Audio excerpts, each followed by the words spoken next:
پھر داتا صاحب ایک تیسری بات ارشاد فرماتے ہیں، ایک تیسری بات داتا صاحب کرتے ہیں. داتا صاحب کہتے ہیں کہ یہ یاد رکھ کہ جو تجھے اعزاز ملے گا نا زندگی میں، اعزاز تجھے جو زندگی میں ملے گا اور کوئی کرامت اگر تجھے ملے گی تو وہ صرف نبی پاک علیہ السلام کی سنت اور شریعت کی وجہ سے ملے گی. تو جتنے مرضی چلے کاٹ لے، وظیفے کر لے، کالا جادو، نیلا جادو، پیلا جادو، جو مرضی تو سیکھ لے، اگر تجھے کوئی اللہ شان دے گا تو صرف اس لیے دے گا کہ تو نبی پاک کے دین پہ عمل کرتا ہے. کس نے لکھا ہے؟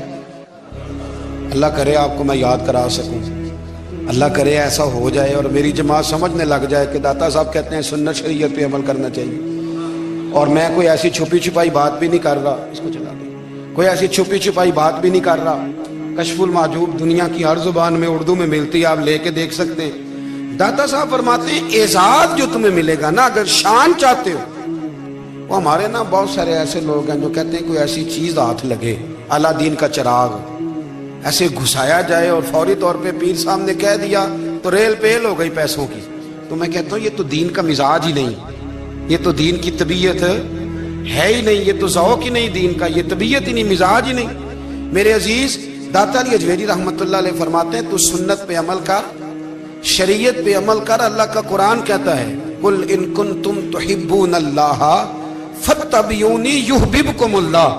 فرمایا اللہ کا قرآن کہتا ہے کہ جب تو نبی کریم کی غلامی کرے گا نا تو اللہ خود تمہیں اپنا محبوب بنا لے گا، اللہ خود تمہیں اپنا محبوب بنا لے گا. تو اور کیا چاہیے؟ داتا صاحب نے ایک بزرگ کی بات لکھی ہے جو تابعی ہیں، تابعی اس کو کہتے ہیں جو صحابہ کے شاگرد ہوتے ہیں. ایک بزرگ کی بات لکھی جو تابعی ہیں، وہ فرماتے ہیں کہ ان بزرگوں کا طریقہ یہ تھا کہ وہ لوگوں سے چھپ کے نا پہاڑ کے پیچھے عبادت کرتے تھے، اور پوزیشن ان کی یہ تھی کہ کسی سے ملتے نہیں تھے، بالخصوص فجر کی نماز سے لے کر عصر کی نماز تک بکریاں رکھی ہوئی تھیں، ان کو چراتے رہتے تھے فرات کے کنارے اور نفل پڑھتے رہتے تھے. اس وقت کو ملنے بھی نہیں آتا تھا. ایک شخص بڑی دور سے ان کی شہرت سن کے آیا، میں نے تو ملنا ہے. لوگوں نے کہا وہ اس وقت نہیں ملتے، ناراض ہوتے ہیں. اس نے کہا اللہ کا بندہ ہے نا، ناراض ہو بھی جائے گا تو لمبا ناراض رہے گا نہیں، اللہ والے جلدی راضی ہو جاتے. پہنچ گئے. اب وہ بابا جی نماز پڑھ رہے تھے تو کہتے میں نے عجیب منظر دیکھا کہ بابا جی فرات کے کنارے نماز پڑھ رہے ہیں اور ایک بھیڑیا ان کی بکریوں کی حفاظت کر رہا ہے. کہتے میں حیران رہ گیا کہ بھیڑیا تو بکریاں کھایا کرتا ہے اور یہاں چرا رہا ہے. کہتے میں جب گیا تو بابا جی نوافل میں مشغول تھے، مجھے دیکھ کے کہنے لگے اس وقت کیوں آئے؟ میں نے کہا حضور اگر آئے گیا ہوں تو پھر مہربانی کرے قبول فرما لیں. میں بیٹھ گیا تو میں نے کہا حضور یہ بھیڑیا بکریاں چرا رہا ہے، بھیڑیا اور بکریے کی صلح کب سے ہو گئی؟ تو فرماتے ہیں لمبی تقریر نہیں، ہلکا سا جملہ. فرمانے لگے جب سے بکریوں کے مالک نے رب سے صلح کر لی ہے نا، تب سے بھیڑیوں نے بھی بکریوں سے صلح کر لی ہے. بکریوں کے مالک نے رب سے صلح کر لی، گناہ چھوڑ دیے، اس کی فرما برداری میں آ گئے. اب پھر اسے بکریاں چلانے کی ضرورت نہیں رہی، بکریاں نہ اب بھیڑیا چراتا ہے. کہتے ہیں میرے اوپر کپ کپی طاری ہو گئی بزرگوں کی بات سن کے، اور مجھے پیاس لگی اور خواہش آئی کہ پتہ نہیں اب بابا جی کچھ کھلائیں پلائیں گے بھی کہ نہیں، بابا جی کچھ کھلائیں گے بھی کہ نہیں.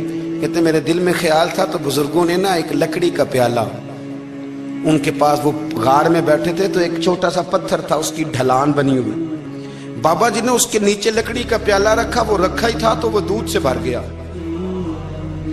کہتے انہوں نے مجھے دیا تو ٹھنڈا اور میٹھا دودھ، میری طبیعت خوش ہو گئی. بابا جی نے دوبارہ وہی پیالہ اسی جگہ رکھا تو شہد سے بھر گیا. 1000 سال پہلے داتا صاحب لکھ رہے ہیں.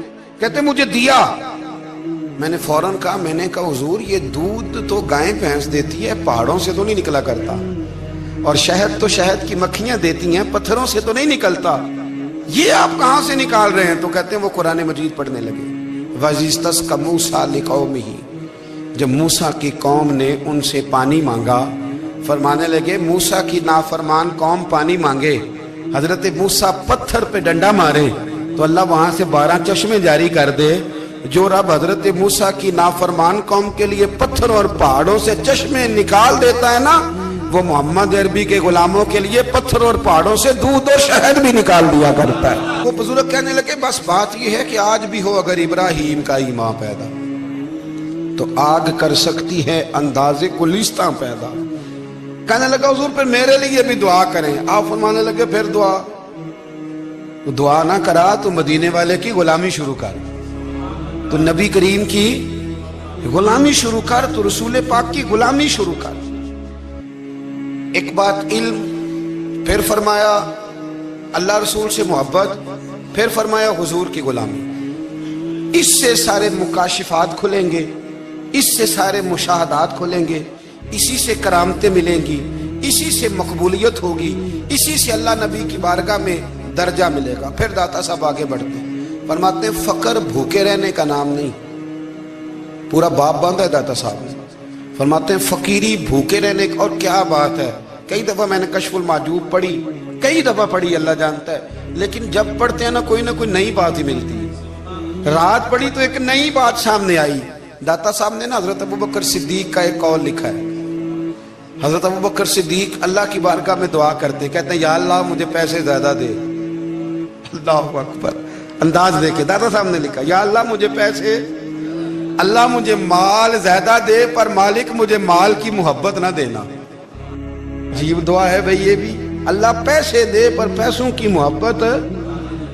اب داتا صاحب نے لکھا ہے ناراض ہونا ہوا تو داتا صاحب سے ہونا. داتا صاحب کہتے ہیں میں نے ایسے امیر دیکھے ہیں جن کے پاس دولت تو ہے پر انہیں دولت سے پیار نہیں. میں نے ایسے غریب دیکھے ہیں جن کے پاس پیسے تھوڑے ہیں پر پیسوں سے عشق کرتے. یہ داتا صاحب نے لکھا ہے. ناراض ہونا تو ان سے ہونا. میں نے ایسے امیر دیکھے ہیں دولت ہے پر دولت سے پیار, اگر اللہ نے دی ہے تو انہیں بانٹنا بھی آتا ہے, انہیں سخاوت کرنا بھی آتا ہے, کھلانا بھی آتا ہے. لیکن کچھ ایسے غریب دیکھے ہیں پیسے تھوڑے ہیں اور اللہ جانتا ہے عشق بڑا ہے دولت سے, وہ جیب سے باہر نکالنے کو تیار. یہ داتا صاحب نے لکھا ہے. فرماتے فقر اس کا نام نہیں کہ تیرے پر پیسے نہیں, دولت نہیں, بلکہ فقیری تو اس بات کا نام ہے کہ تجھے دولت سے پیار نہیں, تجھے دولت سے محبت, اس کا نام فقر ہے. تو میرے بھائی ہم لوگوں نے اپنے بزرگوں کو چھوٹے دائرے میں بند کر دیا, یہ ان کا دائرہ نہیں تھا. چلیں جی آگے بڑھتے ہیں. پانچویں بات داتا گنج بخش علی اجمیری. پانچویں بات داتا صاحب فرماتے ہیں کہ اپنی زندگی میں نا فقیر درویش کسی دنیا دار کے سامنے ہاتھ نہیں پھیلاتا, اپنی سفید پوشی بچا کے رکھتا ہے, وہ ہاتھ نہیں پھیلاتا. میں نے آپ کو بڑی دفعہ وہ بات سنائی اور مجھے اس جملے سے عشق ہے. خواجہ قطب الدین بختیار کاکی کہتے ہیں میں ایک دن پھٹے کپڑے پہن کے اپنے مرشد حضرت خواجہ معین الدین اجمیری کے پاس گیا تھا, تو خواجہ صاحب فرمانے لگے قطب الدین یہ کیا لباس پہنا ہوا ہے, یہ کیا؟ میں نے کہا حضور کیا ہوا؟ فرمانے لگے قطب الدین یاد رکھ فقیری اس طرح کی کرنا کہ بادشاہی معلوم ہو,